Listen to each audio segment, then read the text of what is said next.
The Russian-installed governor of the occupied Luhansk region has said that Russian troops are now in full control of the entire region. Apart from that, Ukraine, however, has not independently confirmed this, and Kiev contests this claim. What is happening on the battlefield and how is the war looking like between Ukraine and Russia? To talk more on this, we're now being joined by Ben Aris, founder and editor-in-chief of BNE IntelliNews, and also former Moscow bureau chief for the Daily Telegraph. Welcome to WION, Mr. Aris. My pleasure to be here. Now, Mr. Aris, Luhansk is the first Ukrainian region to be fully occupied by Russia. That's what Russia is claiming. Talk to us more on that, and how perhaps will this change the situation on the battlefield? Yeah, it's a major feather in the cap for Putin. They've been trying to occupy the whole of the Donbass region and have failed. And that the stated war goal of the Kremlin is not to occupy the whole and conquer the whole of Ukraine, but it's just to take the Donbass, to take control of these 4 regions, which they annexed in September 2023. So technically, as far as the Russians are concerned, they're Russian territory. But that was the irony. They annexed the regions and they don't actually control all of them. This one is particularly important if you remember in the early stages of the war that they did occupy all of Lugansk, and then there was this spectacular summer breakthrough by the Ukrainian side that pushed the Russians back out of Lugansk, which was occupied at the time. And they've been struggling to take it back ever since. And the irony of the war is we've been fighting for more than 3 years, and Russia has taken control of 20% of the territory, but it's not made any progress, or hardly any progress. It's been moving incredibly slowly at enormous cost, 1,000 dead every day, according to the latest estimates. So to actually occupy completely Lugansk is for Putin an extremely important milestone. Right. Stated war goal.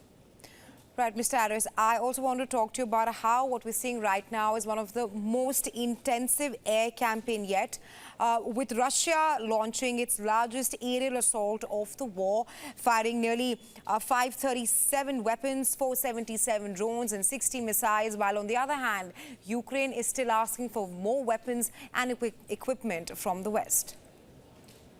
Well, that's the other significance of the Lugansk occupation, that we've been arguing, or it's been argued, that Ukraine is running out of air defense missiles in particular, because their relationships have de facto come to an end with the States. Trump hasn't sent any new weapons at all, particularly not the Patriot air defense missiles. And they're running out. And as you say, it was in March that Russia launched a massive attack in the midst of what were supposed to be ceasefire talks. They just upped the ante and hit with 1,000 drones and missiles in one day. And they've been doing that continuously. And I think this is a repeat of the tactic they used last year, which is, again, when the Americans ran out of money to support Ukraine at the start of the year, if you remember. And then we to deplete the defensive ammo, and then by March, it was all gone. The skies were open. And in the second half of the year, that Russia completely destroyed all of Ukraine's non-nuclear power infrastructure. And we're at that point again. I think that Ukraine is desperately low on air defense missiles. It's being pounded with increasingly heavy bombs. That the Russians just introduced this week a new glide bomb that's rocket powered, that's even more powerful than the existing ones. And those things have a payload of 1,000 to 3,000 kilograms of explosive. They're huge. And now the sky is more or less open again. The fall of Lugansk testifies to they're pounding the AFU, the Ukrainian armed forces, who are being pushed back. And so here we have a territorial gain, a capture of a whole region, which suggests that Ukraine is starting to lose the war. It's starting to look very bleak. And as you mentioned, Zelensky met with Trump recently at the NATO summit. He specifically asked for more Patriots, and he didn't promise to send any.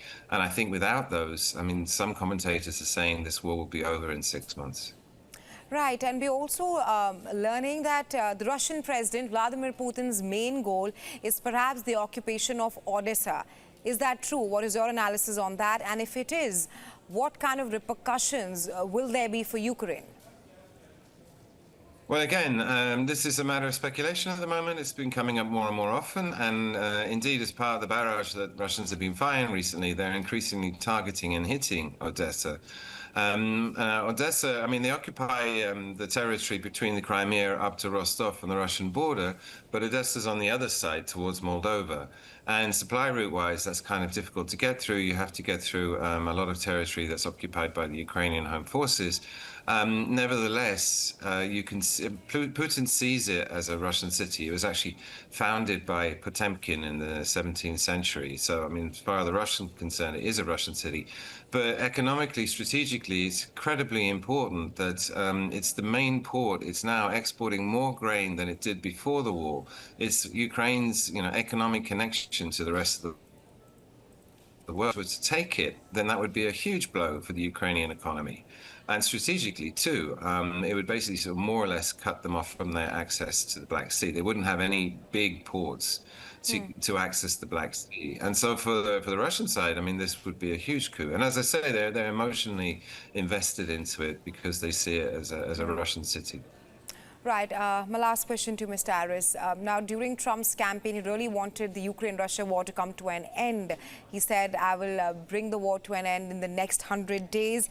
But there have been talks, there have been negotiations, but with no immediate or imminent outcome. My last question to you is, what is perhaps stalling meaningful peace negotiations between Ukraine and Russia? Well, watching the whole thing unfold with the talks that began in Riyadh in February, at the beginning, Trump's strategy was basically to come to Zelensky with most of Putin's demands. That was to give up territory, to recognize Russian sovereignty over the occupied regions, to reduce the Ukrainian military, and to promise never to join NATO. And it all came to a head in March or May in London. And the Ukrainian side basically refused. Giving up sovereignty of Ukrainian territory is a red line for Zelensky.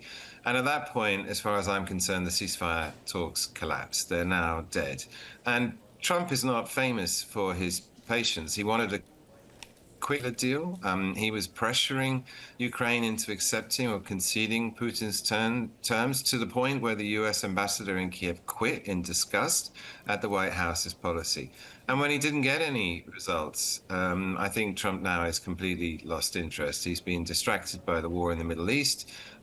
He's not particularly interested in giving any more weapons. He's not interested at all in giving any more money. There's been no allocations of either since he took office.